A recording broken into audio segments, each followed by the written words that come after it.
هلو حبايبي، لنحضر صينية كبسة شهية ولذيذة زي هاي. يلا تعالوا في طبخاتي على مزاجي. بنجيب حوالي دجاجة ونص أو حسب ما انتو بدكم، دجاجتين 2 3 حسب الرغبة. بس الدجاجة ما بنقطعها إلا بالنص بهذا الشكل، يعني الدجاجة تبقى قطعتين عشان يضل منظرها حلو وظريف، وما تكون كتير كبيرة علشان تستوي. لتحضير الدجاج في الأول بنجيب معانا قرنين فلفل حار، ووحدة فلفل رومي فليفلي يعني وبنجيب حبة بندورة، ومعانا ليمونة صغيرة ما رح نستعملها، رح نستعمل القشر تبعها بس. نص قرعة توم، حبة بصل وسط،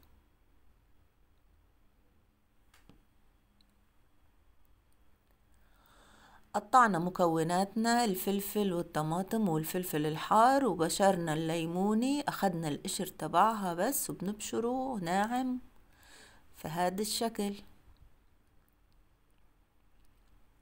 هيك الخضار تبعنا صارت جاهزة.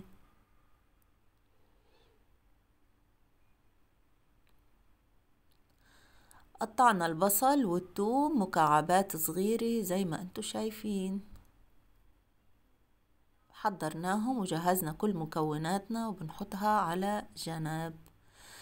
طبعا الكبسة بتحتاج لبهارات كتيرة، بنحتاج بابريكا، فلفل أسود، قرفة، كزبرة،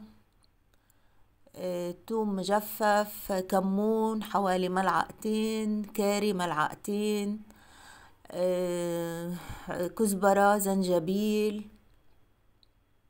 وبابريكا، و2 مكعبات مرقة دجاج.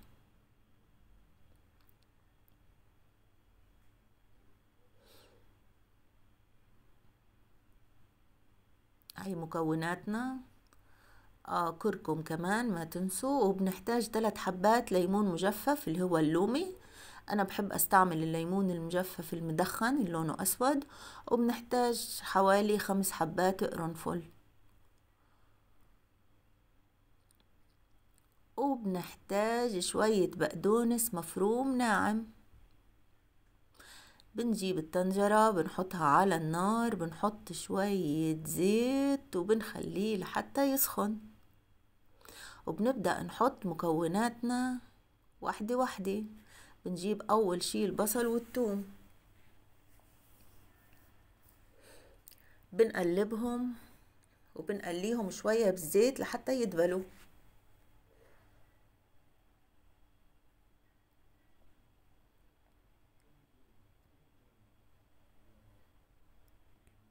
هيك البصل والثوم تحمر معانا شوي، نبدأ ننزل عليهم البهارات. بنزلنا حبات القرنفل، حبات اللومي، الليمون المجفف، قليناهم معهم شوي، بنقليهم كمان شوي شوي، وبننزل بهاراتنا. البهارات انا اقولكم نصيحة، كل ما قليناها بالزيت وقلبناها كل ما اعطت طعم احلى واطيب من ما نحطها على المي وهي الاكلة عم تغلي. يعني البهارات نقليها في الاول تعطينا طعم احلى واطيب بكتير من ما نحطها في الاخر. نزلنا الفلفل والفليفلة والبندورة والبقدونس فوق بهاراتنا وفوق القلية، وبنخلطهم مع بعض وبنقليهم لحتى ينشفوا شوي ومكوناتنا تتحمر. بنجيب الدجاج وبنحطه فوقهم، بنحطه بهذا الشكل بالعكس، بنخلي وش الجلد بنخليه لتحت علشان يتحمر معنا شوي ويشرب التتبيلة. بنخليهم حوالي 10 دقايق بهذا الشكل، بنغطيهم وبنخليهم 10 دقايق. بعد ال10 دقايق بنفتح الغطا عنهم، بيكون أول وش تحمر شوية وشرب من المكونات، بنقلبهم على الوش التاني. بنقلبهم بهذا الشكل وبنغطيهم كمان وبنتركهم كمان 10 دقايق تانيين على حد ما الدجاج يشرب من البهارات ويستوي. بنكون غلينا احنا مي، بننزل المي مغلي، لا تحطوا مي باردة عشان الدجاج بزنخ. بنكون غلينا مي وبنحطها بننزلها فوق الدجاج وفوق طبختنا كلها وبنغطيهم وبنتركهم يغلوا حوالي نص ساعة. شوفوا المنظر. طبعا بنحركهم بنقلبهم شوي علشان يشربوا مكوناتهم ويتخلطوا كلهم مع بعض.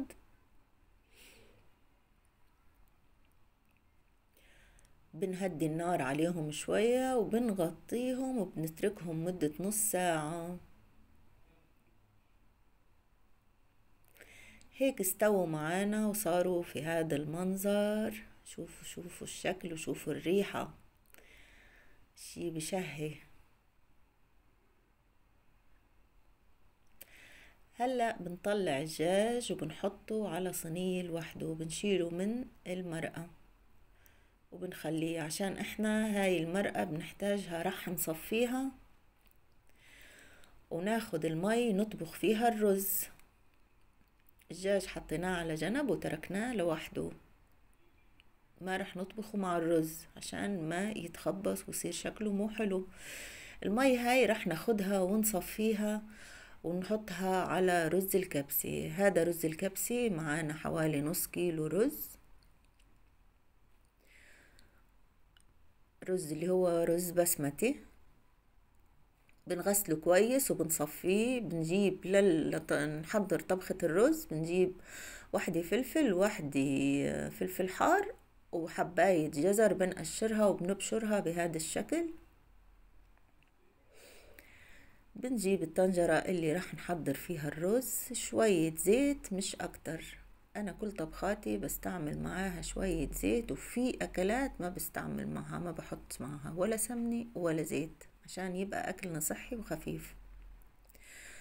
بعد ما سخن الزيت معانا بننزل الجزر والفلفل الحار والفلفل الحلو، بنحركهم بنقلبهم لحتى يدبلوا شوي.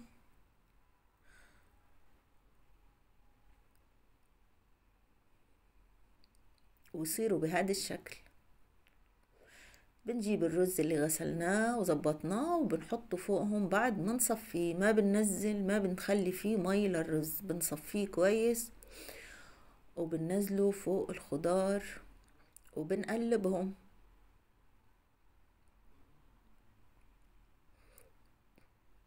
بنقلبهم بهذا الشكل. نجيب ملعقة صلصة طماطم، ملعقة صغيرة، وبنحطها فوق الرز وبنقلبها.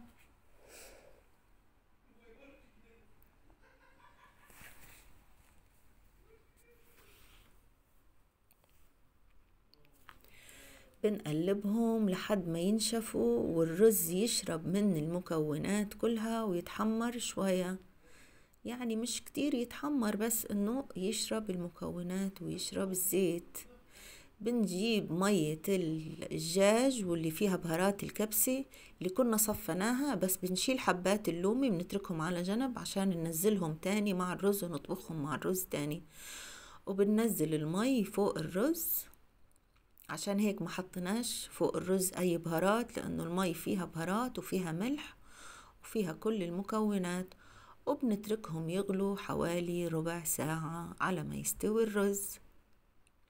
في هذا الوقت بنكون جبنا قلاية صغيرة وحمصنا فيها المكسرات حسب الرغبة. بتحبوا تحطوا فستق، بتحبوا تحطوا لوز، صنوبر، جوز، اللي جاهز. انا موجود كان عندي فول سوداني اللي هو الفستق، وعندي كمان شوية زبيب. بنحطهم وبنقليهم بنقلبهم لحد ما يتحمروا وبنخليهم على جنب. هيك بنشوف استوى معنا الرز. شوفوا الرز كيف كله الحبة واختها، ما فيش حبة ملزقة بالتاني. شوفوا المنظر. بنجيب صينية التقديم نفرد عليها الرز، الدجاج بنكون حطيناه شوية في الفرن، نشفناه شويناه بهذا الشكل، صار بهذا المنظر. بنحطه فوق الرز بهذا الشكل، وبنجيب المكسرات والزبيب اللي كنا قليناهم وبننزلهم فوقهم. هيك حطينا مكسراتنا فوق الطبخة. منظر كتير حلو، منظر بشهي. وهيك جهزنا الكبسة تبعنا، صحتين وعافية. طبعا بتقدروا تاكلوها، نعمل جنبها سلطة لبن وخيار أو سلطة الطماطم بالفلفل. وطريقة السلطة باللبن والخيار والطماطم موجودة على الصفحة. صحتين، يامي يامي.